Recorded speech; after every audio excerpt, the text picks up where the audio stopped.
क्या आप जानते हैं कि शिखंडी कैसे स्त्री से पुरुष हुए? क्या थी उनकी कहानी? आइए जानते हैं शिखंडी की कहानी, जो कि भीष्म पितामह को मारने के एक बहुत ही महत्वपूर्ण पात्र थे। शिखंडी और धृष्टद्युम्न दोनों ही राजा द्रुपद के पुत्र थे। शिखंडी बड़े थे, धृष्टद्युम्न छोटे। पहले जब राजा द्रुपद की कोई संतान नहीं थी, तब उन्होंने संतान के लिए आशुतोष भगवान शंकर की उपासना की थी। भगवान शंकर जी के प्रसन्न होने पर राजा ने उनसे संतान की याचना की। तब शिव जी ने कहा, तुम्हें एक कन्या प्राप्त होगी। राजा द्रुपद बोले, भगवान, मैं कन्या नहीं चाहता, मुझे तो पुत्र चाहिए। इस पर शिव जी ने कहा, वह कन्या ही आगे चलकर पुत्र में परिणत हो जाएगी। इस वरदान के फलस्वरूप राजा द्रुपद के घर कन्या उत्पन्न हुई। राजा को भगवान शिव के वचनों पर पूरा विश्वास था, इसलिए उन्होंने उसे पुत्र के रूप में प्रसिद्ध किया। रानी ने भी कन्या को सबसे छिपाकर असली बात किसी पर भी प्रकट नहीं होने दी।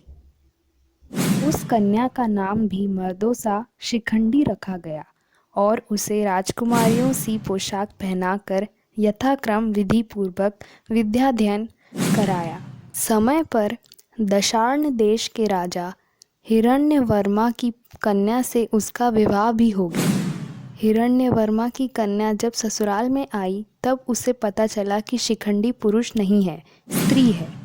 तब वह बहुत दुखित हुई और उसने सारा हाल अपनी दासियों द्वारा अपने पिता राजा हिरण्यवर्मा को कहला भेजा।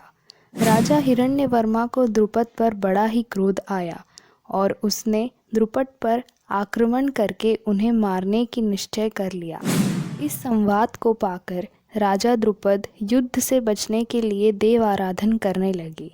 इधर पुरुषों के वेशधारी उस कन्या को अपने कारण पिता पर इतनी भयानक विपत्ति आई देखकर बड़ा दुख हुआ और वह प्राण त्याग का निश्चय करके चुपचाप घर से निकल गई।